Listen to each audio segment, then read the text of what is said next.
Willow creek का छुपा हुआ सुर। एलारा, एक नन्ही बच्ची जिसकी आंखें सुबह के सूरज जैसी चमकदार थीं, विलो क्रीक में भटक गई। यह शहर बहुत पुराना था, हवा में राज की तरह फुसफुसाते रहस्य। उसे संगीत से प्यार था, संगीत उसकी रूह को छूता था। उसका दिल एक धुन, एक लय की तलाश में था जो उसे इन भूल भुलैया गलियों से बाहर ले जा सके। एक हल्की सी धुन, उदास और मीठी, एक दुकान से आ रही थी जो एक गुमनाम कोने में छुपी हुई थी। ये धुन अधूरेपन और खोने का गीत थी, उसके उत्सुक दिल के लिए एक मोहिनी पुकार। उस अद्भुत धुन से खींची हुई एलारा खुद को एक ऐसी दुकान के सामने खड़ी पाई जिसे उसने पहले कभी नहीं देखा था। साइन बोर्ड पुराना और फीका था, यह हवा में धीरे से चरमरा रहा था।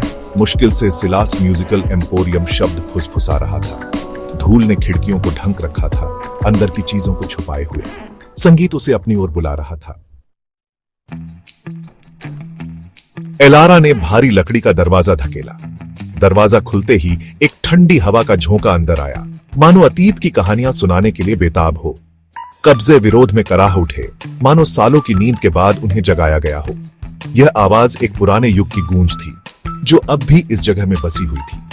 अंदर की हवा पुरानी लकड़ी, सड़ते कागज और भूले हुए सपनों की गंध से भरी थी। हर सांस के साथ एलारा ने उस समय को महसूस किया जब यह दुकान जीवंत थी। ये बीते हुए कल की एक सिम्फनी थी, लंबे समय से न गाए गए धुनों का मकबरा। हर कोने में एक अनकही कहानी छिपी हुई थी। मकड़ी के जाले अलमारियों पर लटके हुए थे जैसे कोई रहस्यमयी पर्दे हो, और हर जगह धूल की एक मोटी परत थी। यह धूल समय की परतों की तरह थी जो इस जगह की पुरानी यादों को छुपाए हुए थी। संगीत के उपकरण जिनके सुनहरे दिन बहुत पहले बीत चुके थे, टूटे फूटे हालत में पड़े थे। हर उपकरण में एक अधूरी धुन छिपी हुई थी जो कभी पूरी नहीं हो पाई। फीकी तस्वीरें और पीले हुए संगीत के कागज धूल भरे कोनों से झांक रहे थे, बीते युगों की कहानियां फुसफुसा रहे थे। ये कागज और तस्वीरें उन लोगों की यादें थीं जो कभी यहाँ आए थे। एक भव्य पियानो जिसका काला रंग समय के साथ फीका पड़ गया था, कमरे के बीचों बीच रखा था। यह पियानो कभी इस जगह की शान हुआ करता था, लेकिन अब यह भी समय की मार झेल रहा था। उसकी सफेद कीज पीली और टूटी हुई थी, मानो किसी के स्पर्श का इंतजार कर रही हो जो उन्हें उनकी नींद से जगा सके। यह पियानो अब भी एक आखिरी धुन के लिए तरस रहा था। एक सितार दीवार से टिका हुआ था, उसके तार ढीले और धूल से ढंके हुए थे। उसकी बारीक नक्काशी मुश्किल से दिखाई दे रही थी। यह सितार भी अपने सुनहरे दिनों की यादों में खोया हुआ था, जब इसकी धुनें हवा में गूंजा करती थी। स्वागत है बच्ची, मैं सिलास हूँ। क्या बात तुम्हें मेरे संगीत के इस छोटे से घर ले आई? मैंने एक धुन सुनी, एक उदास लेकिन खूबसूरत धुन जो मुझे यहाँ खींच लाई। हाँ, वो वायलिन होगी। वायलिन? एलारा ने दोहराया। उसकी नजरें उपकरणों के भूल भुलैया में घूम रही थी। वो उस उदास धुन का सोर्स ढूंढना चाहती थी जिसने उसे संगीत के इस भूले हुए स्वर्ग में खींचा था। हाँ, ये मेरे दादा लियाम की थी। वो एक बड़ा ही टैलेंटेड संगीतकार था जिसका जुनून 1000 सूरज से भी ज्यादा तेज था। उसके पूर्वज के बारे में बोलते हुए उसकी आवाज भावुक हो गई। उसने अपना तन मन धन अपने संगीत में लगा दिया। उसका बजाया हर सुर ईश्वर को एक भेंट था, संगीत के प्रति उसके प्यार का प्रमाण। एलारा सुनती रही, मंत्रमुग्ध, जैसे सिलास लियाम की असाधारण प्रतिभा की कहानियां सुना रहा हो। उसने तारों भरे आसमान के नीचे आयोजित भव्य संगीत कार्यक्रमों के बारे में बताया, जहां लियाम के संगीत ने दिलों को छुआ और रूहों को जगाया। उसने सालाना संगीत समारोह के बारे में बताया, जहां लियाम की धुनें गलियों में गूंजती थी, सुनने वालों को मंत्रमुग्ध कर देती थी। लेकिन एक हादसा हो गया। उस दिन की शुरुआत सामान्य थी, लेकिन अचानक सब कुछ बदल गया। सिलास की आवाज धीमी हो गई, जैसे किसी ने उसकी आत्मा को छीन लिया हो। उसकी यादों का जादू टूट गया। वह अब उस पुराने समय को याद नहीं कर पा रहा था। बड़े समारोह की रात से पहले लियाम बीमार पड़ गए। उन्होंने अंतिम सांस ली और उनके जाने के बाद सब कुछ बदल गया। उनकी उंगलियां अभी भी उनके प्यारे वायलिन को पकड़े हुए थीं। यह दृश्य दिल को छू लेने वाला था। एलारा की रीढ़ में सिहरन दौड़ गई जब उसने दुखद कहानी सुनी। यह कहानी उसके दिल को छू गई। वो लगभग लियाम के दुहक का बोझ महसूस कर सकती थी, जैसे वह खुद उस दर्द से गुजर रही हो। उसके न बजाए गए सुरों की गूंज हवा में तैर रही थी। यह एक अदृश्य संगीत था जो हर किसी को महसूस हो रहा था। दुकान और ठंडी लगने लगी, परछाइयां गहरी हो गईं, जैसे समय ने अपनी गति धीमी कर दी हो, मानो अतीत के भूत सुनने के लिए इकट्ठा हो गए हो। यह एक रहस्यमयी माहौल था। उस दिन लियाम का वायलिन खामोश हो गया। उसकी धुनें अब केवल यादों में थीं, कोई उसे नहीं बजा सका। यह वायलिन अब एक प्रतीक बन गया था। ऐसा लग रहा था जैसे वायलिन खुद अपने मालिक के खोने का शोक मना रहा हो। उसकी धुनें अब केवल एक याद बनकर रह गई थीं। एलारा की नजर एक धुंधले कोने की ओर गई। वहां कुछ खास था।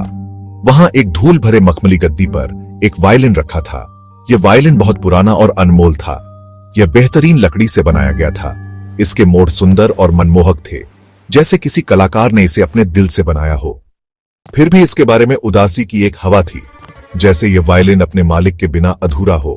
अनकहे दुह की एक आभा। यह वायलिन अब भी अपने मालिक की याद में डूबा हुआ था।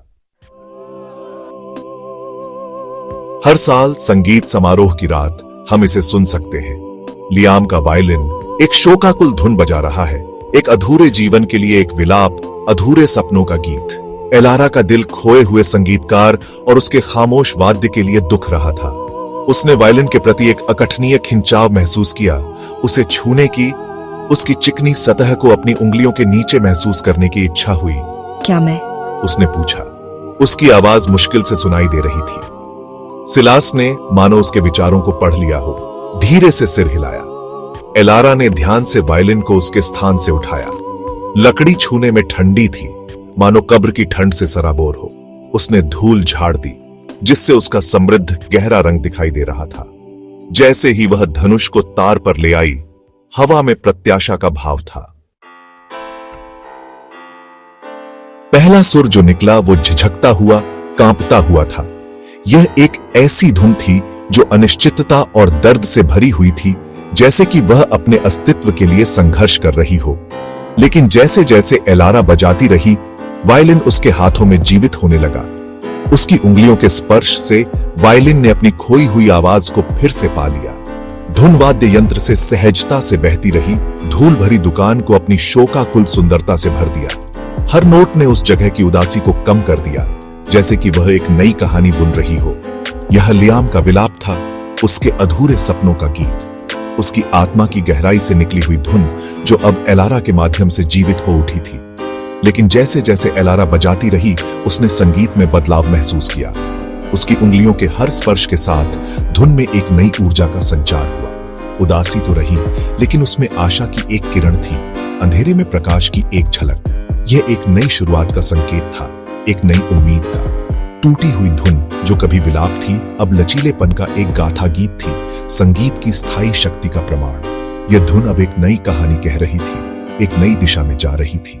यह ऐसा था जैसे लियाम की आत्मा एलारा के स्पर्श के माध्यम से फिर से अपनी आवाज पा गई हो। उसकी आत्मा अब शांति में थी, उसकी धुन अब एक नई यात्रा पर थी। पुरानी संगीत की दुकान अब भूली हुई धुनों का मकबरा नहीं रही, अतीत की गूंज और भविष्य के वादे से भर गई थी। यह जगह अब एक नई ऊर्जा से भर गई थी, एक नई उम्मीद से। टूटी हुई धुन अब विलाप नहीं रही, आशा की किरण बन गई थी, संगीत की चंगा करने और प्रेरित करने की स्थायी शक्ति का प्रमाण। यह धुन अब एक नई दिशा में जा रही थी, एक नई कहानी कह रही थी। और एलारा, वह लड़की जो एक धुन की तलाश में दुकान में आई थी, ने अपनी बुलाहट, लियाम और उसके जादुई वायलिन की विरासत के साथ जुड़ी अपनी नियति को पा लिया था। उसने अपनी आत्मा की गहराई में एक नई आवाज को खोज लिया था, एक नई दिशा को पा लिया था।